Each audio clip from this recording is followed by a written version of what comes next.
All right, well, I'll get going now. If you've got any questions, I don't mind being interrupted as I go along. It's just a complete lead generation from open houses. It shows you how to be the local expert and have that added knowledge that you do need for people coming into an open house, because we all know that everyone knows realtors, but if you can be shown to be the person that gives them the greatest value and the greatest knowledge, they usually really click, even if they haven't met you before an open house. So hopefully this assists with the whole system of how to generate a lead out of an open house.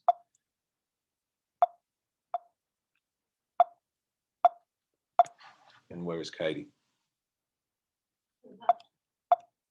Can you get her quickly? She's coming.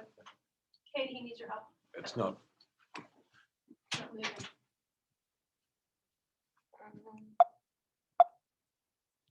If you just click, just All right. go. Okay, so the idea of this open house plan is to work smarter through what is available to you in Command. The old school was work harder. The new school is work smarter. And the capabilities of Command allow you to get the information. You're not having to get it on pieces of paper and transcribe it and come in on a Monday and do that. No, it automatically goes in. And when you see the way the Command is able to assist you, if you believe in it, it'll assist you the whole way through. Then the open house really does assist with the 135 GPS plan that we all would have filled out at the beginning of the year. The number one for myself is yes, to make money. Now my 3-point program is the priority number 1 is open houses. Priority number 2 is farming. Priority number 3 is branding and database. And these all get taken care of through your open house plan. It is a whole 2-week program that if you just follow it continually for 2 weeks, you will definitely see results after a couple of months, even maybe sooner. So the main thing is, why do we actually hold an open house? The number 1 is to sell the open house, the house that you're actually holding open.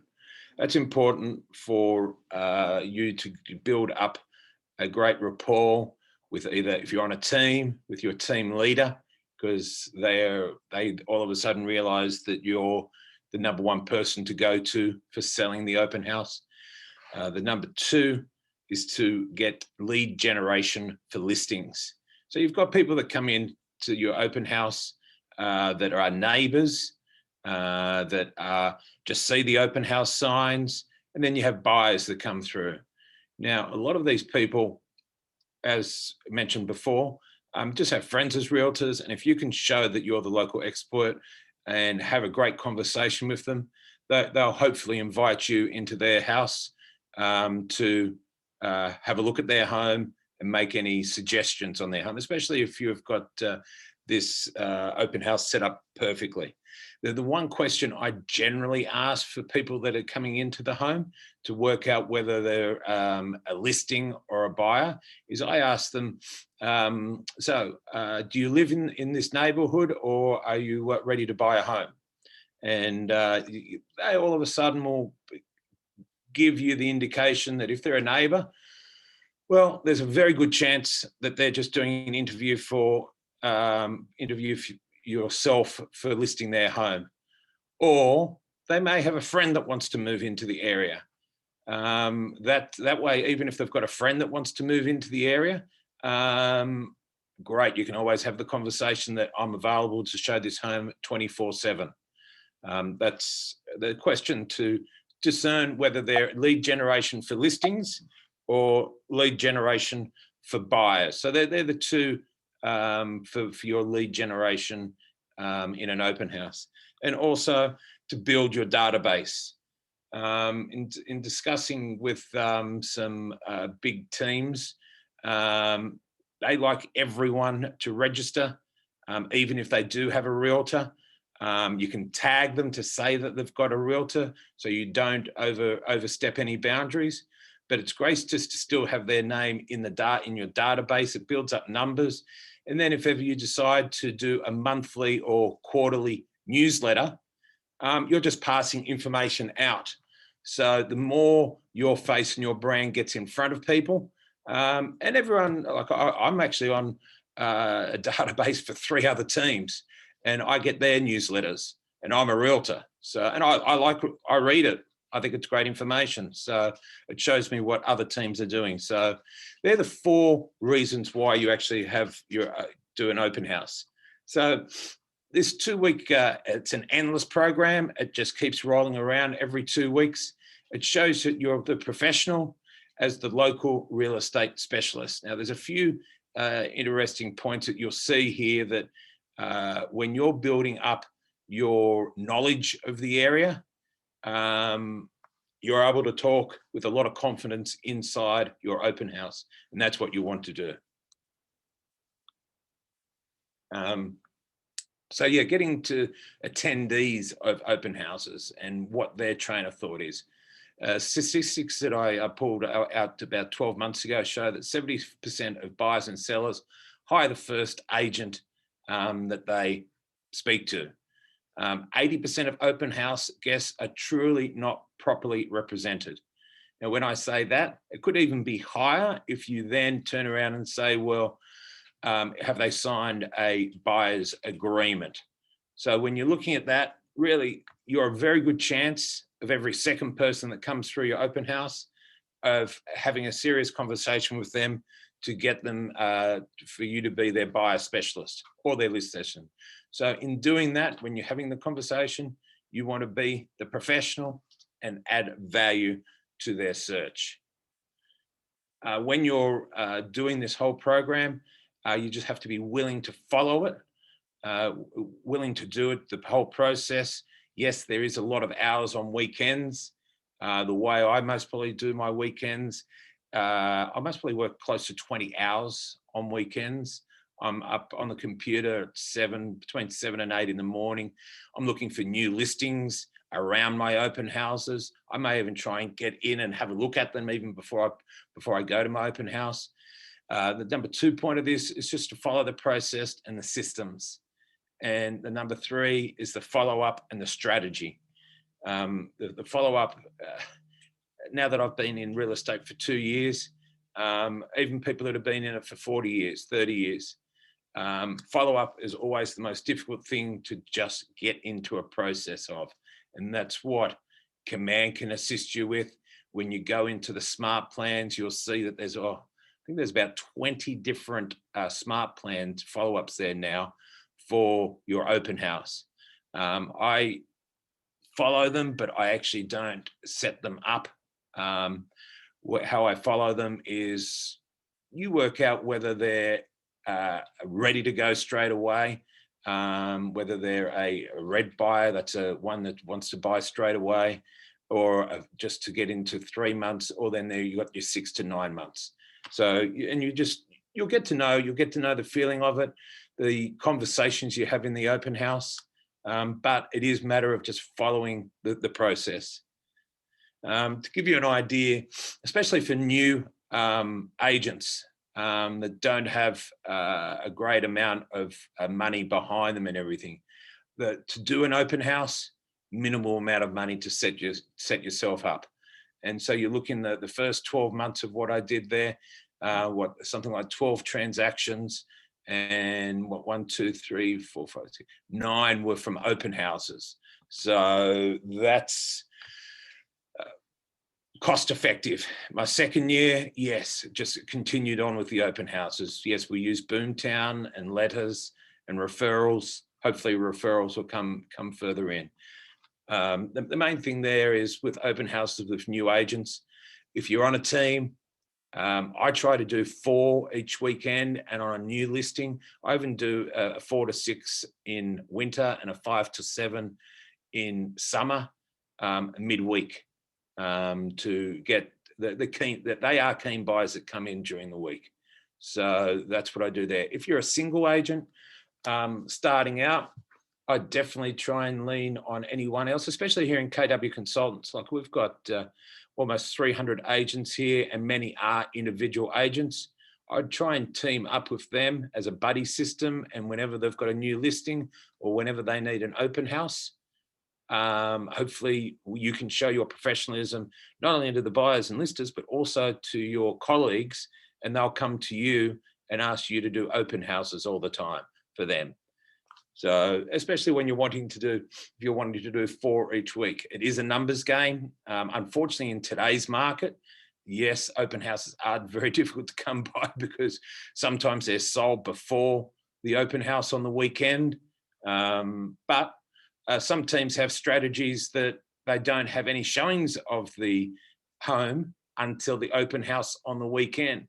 I know at the Gale Group, we definitely do that, and that assists our sellers with getting a strong price.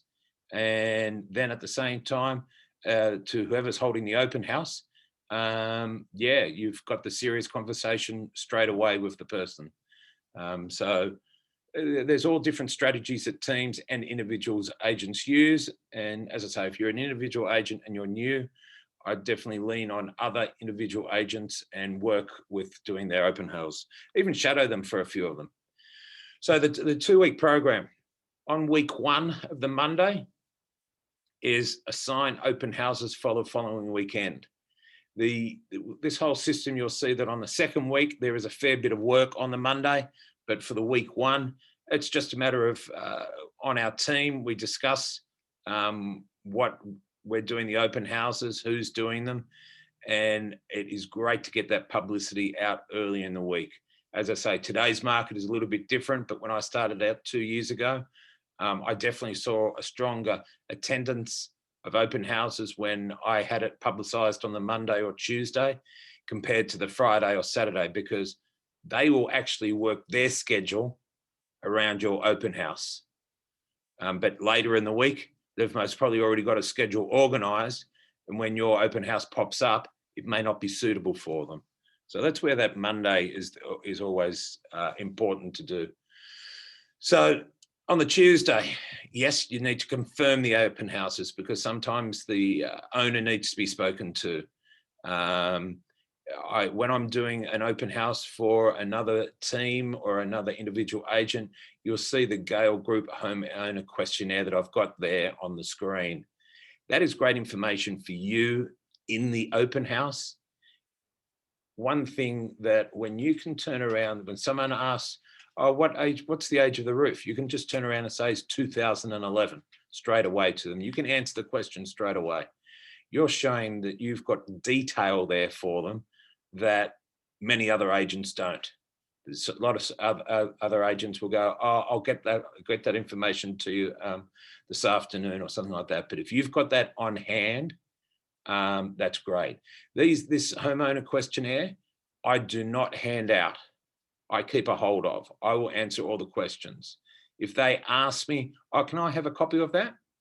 I always turn around to them and say, the sign in that you did, the registration that you did, you provided your email address.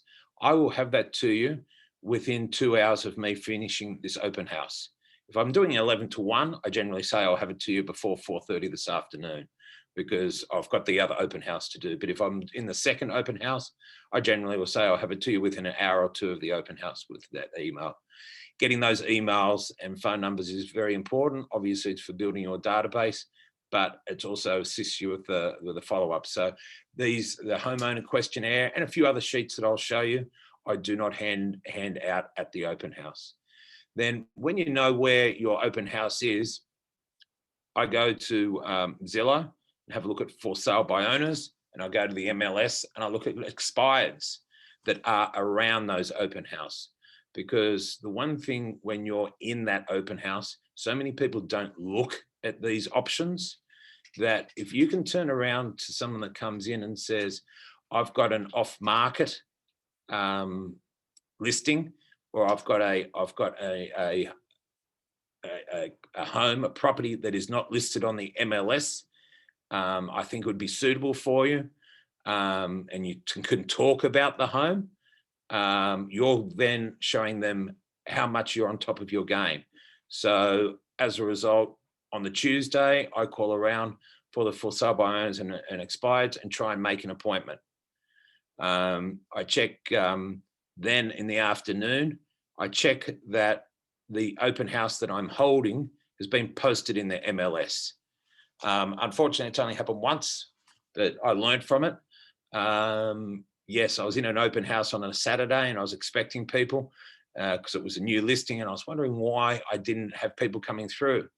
And yes, I went and checked, and the agent that I was doing it for had forgotten to post on the MLS that there was an open house. So we don't want our hours wasted on weekends sitting in an empty open house. So that's why I always check, generally 24 hours after we've organised the open house situation, that it is actually posted on the MLS, and then go to the property and put any riders out in the neighbour on the sign to say when the open house is. So on the Wednesday, we've got a two-sided flyer that you can easily document through command. And I'll get to that, but I work on that with my office admin, and we produce that, and that is ready to go for the Thursday. I also, if I'm doing an open house on a Wednesday, I view the homes in the area that are similar to that, because that's once again my inventory in my brain that I want to turn people onto if they don't like this open house. Once again, you're showing you're the local specialist. And if I am doing a open house on the Wednesday, I'll do a door knock in the area. It depends. If there's condos, I'll try and do a big one. If it's a housing community, I'll usually go 10 either side and 20 on the opposite side. So 10 by 10 by 10 by 10, and do a door knock. And that's where I hand the two-sided flyer. With COVID, I actually haven't been knocking on doors, but I have been going around and just putting the flyer in the doorknob. So that's what happens there. And then I also on the Wednesday, I set the Thursday appointments to view the homes for the weekend. And that's once again that inventory that you're working on, that for people that you know will want to come and have a look. So this is one of the flyers that Katie and I produced. It's a double-sided. You've got the information for the home on one side, and on the back you've got the open house invitation, telling them when it is and saying that friends and neighbours are all welcome. So once again, you're working on hopefully getting a listing by putting this out, because so many people in the area will go, wow, they're doing something that other agents don't do. You're showing that you are worth interviewing. So that's where you do the friends and neighbours all welcome. If occasionally you get some people say, oh, no soliciting, blah, blah, blah. If it's for those people, I turn around and I say, look, I'm not soliciting anything. I'm just providing information that there may be extra traffic in the area with the open house. I apologise for any inconvenience. Perfectly okay then. So you're not soliciting, you're just providing information. And some of these open houses, as you know today, the way they are, yes, there can be dangerous traffic around, especially if you've got children that live next door and everything like that. So hopefully they're appreciative of everything you do. So that's the open house. So then on the Thursday of week one, it's rather a busy week. You do a total market overview around the open house. Any postings that you want to do for your open houses. I love putting things in social media that especially I use Facebook. I know Instagram has been more popular now, but the thing when you put it in Facebook or wherever you want to social media post, I had a situation where a member of my country club I'm friends with on Facebook, he apologized to me that he wasn't listing with me, and he saw everything I do on Facebook, and he said, wow, you do well. I'm just going with a friend. 3 months later, he came to me on the driving range. and said, Ash, I see everything you're doing on Facebook. I reckon you can sell my home. I'm leaving my realtor that I'm working with. I'm not happy with him. And I wouldn't have been able to have that conversation with him if I wasn't putting this up on Facebook. You put your open houses up, you give a little story to it. I always think stories go a lot further than sort of a hard post. So yeah, I always try and light a little bit of a story with the social media post. I view homes in the area. Once again, that's your inventory. Once you can start talking about other homes and just little things like the front door faces west or something like that, all of a sudden some people don't want certain particular homes facing someplace, and they don't want high tension electric lighting in the backyard and things like that. So when you can provide the information that has it, oh no, we don't want that. Well, that's good. You may like this one. So as long as you can keep talking real estate and tell a story, that's where when you go into more homes that, as I say, that are similar to the ones that you're selling in the same, I try and keep it to the same price range. That if they don't like something in the home that you're viewing and you can turn them on to something else, you're showing that you've got the inventory. So then when you're doing that walk around, also look for the best locations to put your open house signs. Because when you've got your open house signs out there, that's your branding. Actually, as Greg was talking this morning on his chat at 8 a.m. this morning, those open house signs are great for branding. I had one, I put the signs out on a Friday afternoon. I was doing a Saturday and Sunday open house in Stonebridge, which is the corner of Sawmill and Seldom Seen Road. And I put my open house signs out there on the Friday afternoon at 3 o'clock. And I actually didn't take them down until I finished the open house on Sunday. And I had two friends the following week come up to me and say, oh, Ash, I saw your signs up in Powell, you're busy, blah, blah, blah. And it was an easy conversation for me to have just based off my signage out there. So if you can leave it out for the whole weekend, that's great. I understand there's some areas where they've got deeds that you can't do it and you can only put a certain amount of signs out. But I always say that if you can, definitely try and get it out there as much as you can. And also then any one that you've got in your database over the years, you'll have them built up. If they're neighbors or if you think they're looking for something like that, invite them to the open house. One open house, I actually did a flyer where I invited neighbors half an hour earlier to come into the open house to look. I had one neighbor come in. So that could be one neighbor in the future that I have a listing. So you can always strategize your open houses to suit the needs. So that's the Thursday. So this is the posting that we do. See how we just write a little bit of a story to it. We try and provide some information, not a lot of information, because if they're interested, yes, I definitely would like for them to DM me or call me and want more information. So they're the social media posts that we do. So Friday is sort of my day I come up for air because you're going to be working 20 hours on the weekend.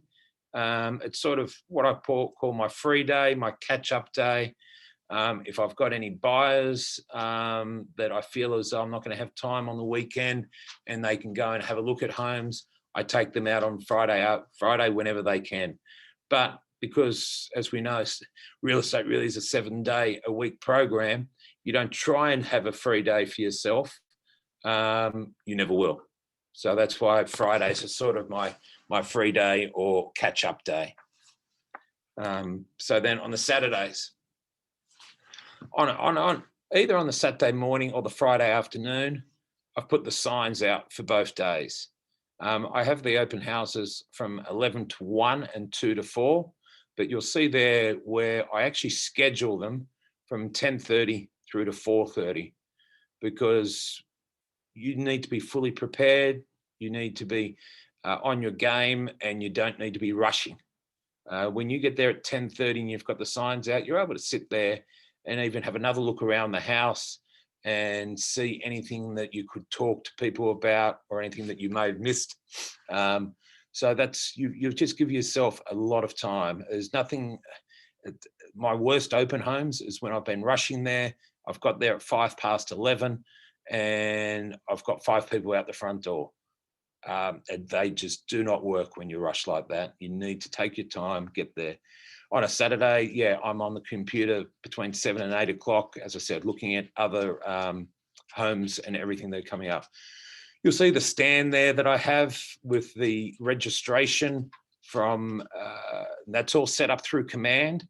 And when they put that into your iPad, it automatically populates into your contacts. So that's where it comes back to working smarter rather than working harder, because the old school of using papers and transcribing and everything like that, when you've got this great technology at your fingertips, you may as well use it. So that's, and you'll see the stand there. I've always got the sanitizer. I always bring a measuring tape. All of a sudden, you've always got people go, I'm not sure if this room's big enough for me. Measure it for them. That's once again, you're going just that little bit extra, that one step further. So with your open houses, you finish at 4:30. Great to give the feedback to the listing agent ASAP as soon as you finish. I generally will go and pick my open house signs up, sit in the car, and then give the feedback, text the feedback back to the list agent. I find texting is the best way, because generally then they can just cut and paste and send it on to their seller. I find that a lot of list agents do prefer this. What you'll see then is when you've finished your open house, I send out the MLS listing and any additional information to all contacts that came through. And then if anyone I do pick up straight away that does want to go and see one of those homes, I show the inventory home straight away. With that inventory that you have in your brain from doing those viewings, that's what you're getting paid for. I generally do not give the address out to anyone until I've made the appointment. I found that sometimes maybe that they're working with some agents that are friends, that are relatives and whatnot, that don't want to go and show them a number of homes, and they just turn up to the open house and they feed you for your information. As I say, that's great. Give them all the information on that open house that you're doing, because that's your number one goal, of selling that for whoever you're doing the open house for. But when it comes to inventory homes that you've got to show them that are around the corner and whatnot, make the appointment first and then tell them the address. So as far as the MLS listing and everything goes, this is my signage on main corners and everything. I've got 12 signs. I pretty well try and get my 12 signs out for every open house. Why pay for the 12 if you're not using them? On busy corners, yeah, I'll put 2, 3, 4 out. Just depends how many I need to use inside the subdivision. This is free advertising. It's gold as far as that goes. And as I say, when I had them up on Sawmill Road, busy road, I was able to have 2 conversations with people that I would never have had, because they saw my signage. So that's important to have there. When you're in the open house, there's a few little things you can do. This is one thing that is on your home snap. And this once again shows that you're on top of your technology game as well, because especially as the buyers become younger and younger, they love to be shown new technology and how it can assist. Well, this is one that we have as agents. This is from HomeSnap. We're not allowed to talk about schools, but this all of a sudden gives the attendee the schools that are assigned to that home and their rating. I never talk about the schools. All I do is show them this information. So that's on HomeSnap. As far as then the MLS listing and everything that I send to them, This was just from a listing the other day at Stoneway. I had good traction through it. It was a condo in Pau. So I had most probably about 16 people come through. Unfortunately, in this market, so many are represented by realtors. So I had most probably 6 to 8 that I could work with. And now through this program, I'm actually talking with 3 of them. And the way I do it is I send out this from the MLS listing.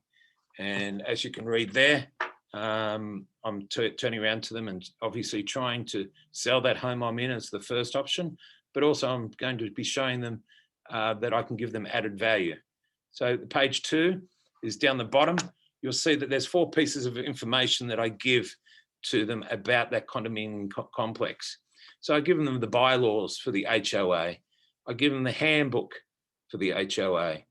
At the Gale Group, we've got this, what items are included and extra information on that home or that condominium.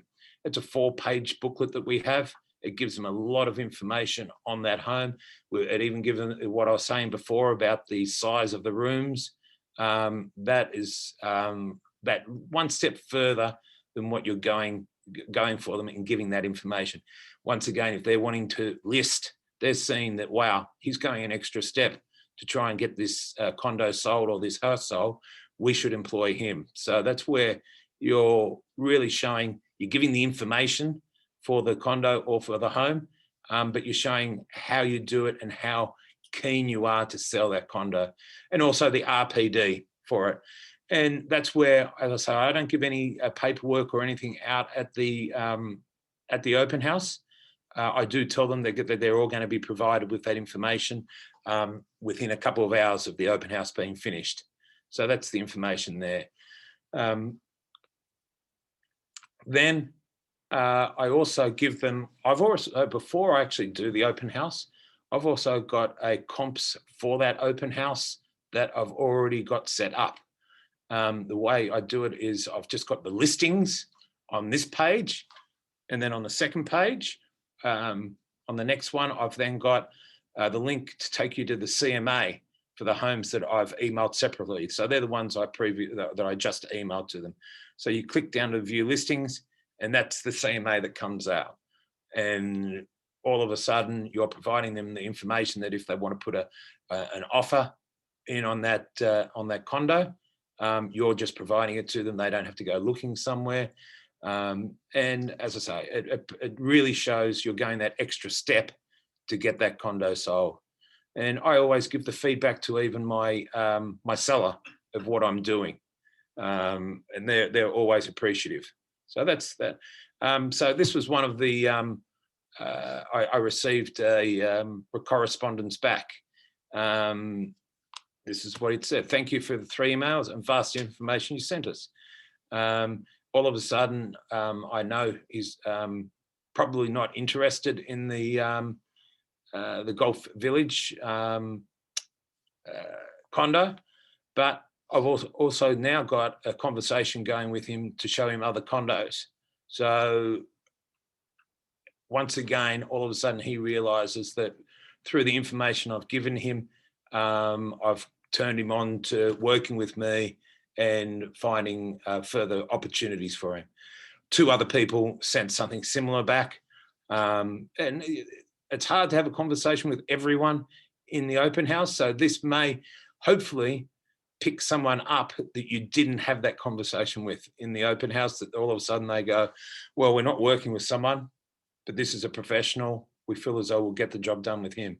And in today's market, that's even more important than ever. So that's it. So then on the Sunday, once again, pretty well exactly the same as the Saturday. The open houses, the feedback to the list agent, those emails that you just saw, yep, you just cut and paste them. And what took 20 minutes on the Saturday will only take 10 minutes on the Sunday. So you're providing that information. So Monday, all contacts are already in your database through the command classify leads. But what you need to do is to tag them and to pad any further information into them. You can actually put the information in the notes section in that landing page that is produced for the open house. But then on the Monday, you can pad it even further, or any further information that you've been able to get through a return email like I did. Do the follow-up phone calls from the weekend. These, even if you know that they weren't interested, give them a call, as long as they're not working with a realtor. You're best to show that you're on your game by doing the follow-up call. Then you can send thank you notes by email, handwriting them. I occasionally, if I know that someone is thinking about listing their home, I'll write a handwritten note to them on the Monday, just to keep myself keep myself in front of them. And hopefully, once again, they see my professionalism and see my attention to detail, that it will assist there. So on the Tuesday, you add new clients to your smart plan or mail campaign. Some of the smart plans that I discussed earlier on the open houses, you can actually start them on the day of the open house. It's a matter of yourselves going through and deciding which one you feel is appropriate. I like to just keep providing them information on that first week. I've got this the 10 Commandments of Finance. Yes, unfortunately, we all have one or two that fall through, that unfortunately do something that hurts themselves with their financing.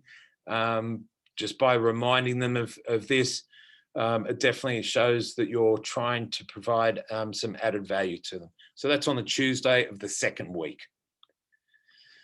On the Wednesday, you've really realized whether they're liking that home, whether they're not, what their thoughts are. By sending them that email through the MLS, you can actually see whether they've clicked on and looked rather deeply at that home. So you sort of know how keen they are. And if you've had a conversation with them, hopefully you'll know whether they're interested in that home and want more information, or want you to show them it again, or they're not interested. If they're not interested in it, definitely shoot them another email from MLS Listings, coming soons, office exclusives, that provide them information that keeps you at the front of their mind again. So that's in that. This is week 2 of the open house program, but it's really the week 1 of follow-ups. So Thursday, if you remember back to week 1, was a really busy day.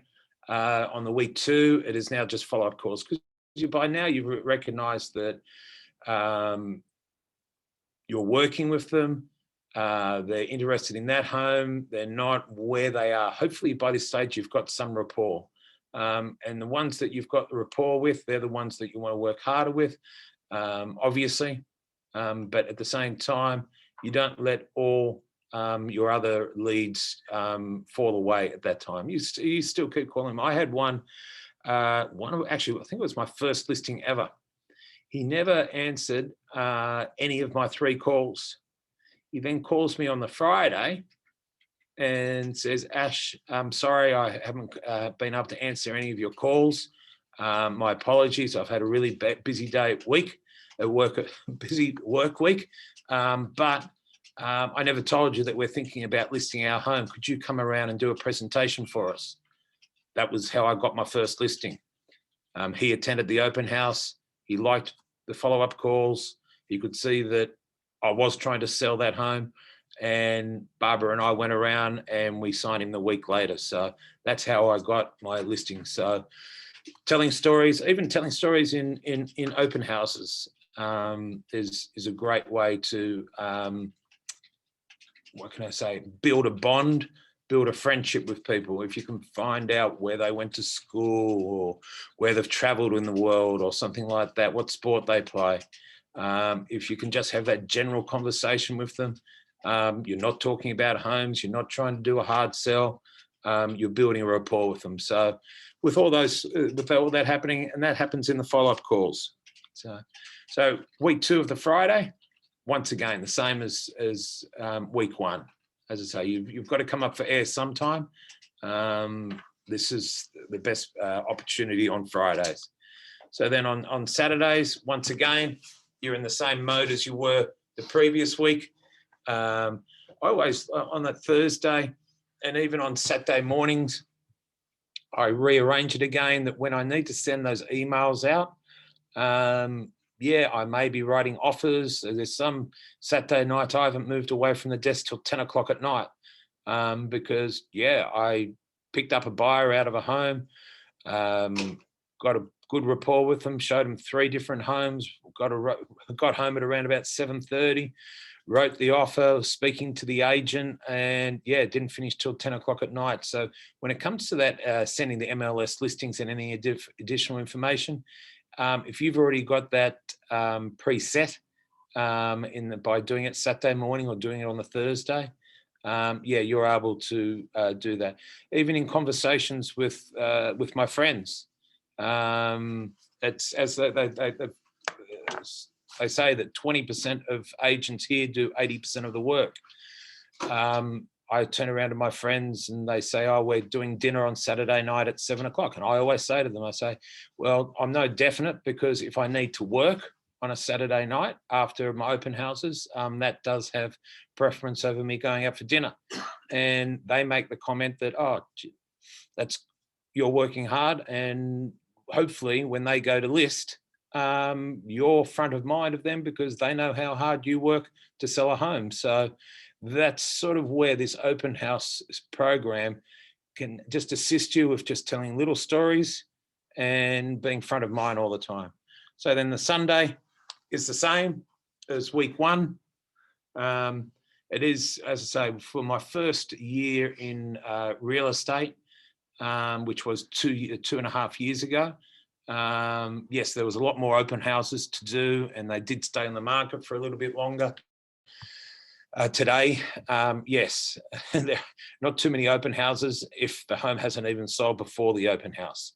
So I understand that trying to do 4 on an open on a weekend can be difficult. If it is your listing, yeah, book yourself in for the Saturday and the Sunday, and even extend it to 3 or 4 hours, and try and pick up a buyer or pick up a list out of your own open house. The way things are going, multiple offers.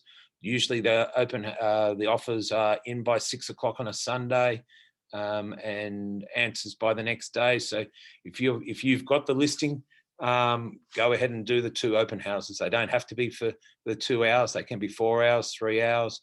Work them around the football games. Look at the schedule for where people may feel convenient to come in. As I say, with weekday ones, in winter, I do them from 4 to 6. In summer, 5 till 7. So that's the way I schedule them on weekends. That's a page I showed you earlier on, and that concludes my my display, and a little caption there to assist. Little joke there. Justin, anyone have any questions for me? Yeah, I do. I don't know if you can hear me. My internet's a little choppy, but what system are you using are you just using a landing page for them to fill out a form on the iPad for it to be inputted to command? Yes, yeah, I do use a landing page. I did a bit of work with David Satterfield. He's actually taught a class on it. And once you've done it a few times, you can create a landing page in 30 seconds. It becomes pretty straightforward, doesn't it, David? Yeah, thanks for bringing that up, Gale, or Ash. That's a great point to bring up. And Justin, we do actually have that class recorded, and it's on our YouTube channel. So if you'd like, once we get off of here, I'll shoot you over the link, or you can look at our, you can always get to the YouTube channel through kwcresources.com. But yeah, it's a great, because like Ash mentioned, I know he mentioned to me that he had bought a, fairly inexpensive, but it looks like quality, like a stand kind of like an easel to put the iPad on and, kind of greet people as they're coming in. And I think, I can't remember your exact wording, but you said that basically your disclaimer is that you blame it on security of the homeowners and COVID. Basically, hey, due to security, we need you to sign in. So please direct yourself from the iPad. Don't worry, we clean it off in between. But also due to COVID, we're not handing out any printed marketing materials.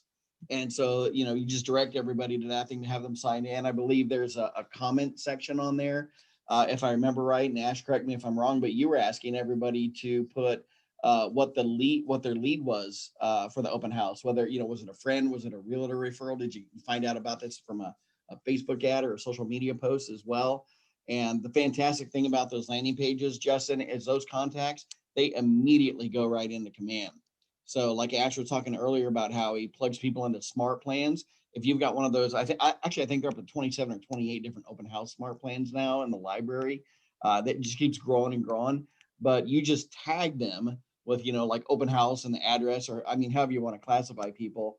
But then you just use that as the trigger for the smart plan, and whatever you've got set up. Maybe you start off with a text saying thanks for coming. There's a delay, then you send out an email with all the property information, neighborhood snapshot, and then another delay, and then maybe you give them a phone call or something. But that's why those landing pages, the contacts, and then those smart plans are fantastic to work like hand in hand with each other. That's a great way to do it. And I knew, like Ash said, we had talked before, and he's doing fantastic with it. So that's a great example.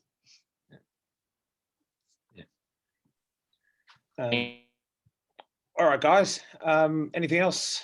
Any other questions? No worries. As far as it goes, I know it's difficult to get open houses these days because a lot are sold beforehand.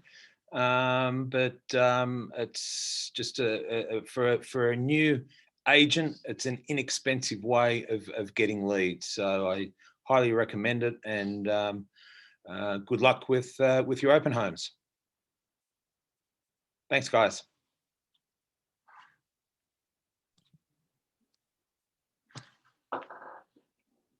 That was amazing. That was very good. That was really, really good, Ash. Thanks. Thanks. When you have time, would you spend a little time with she and I?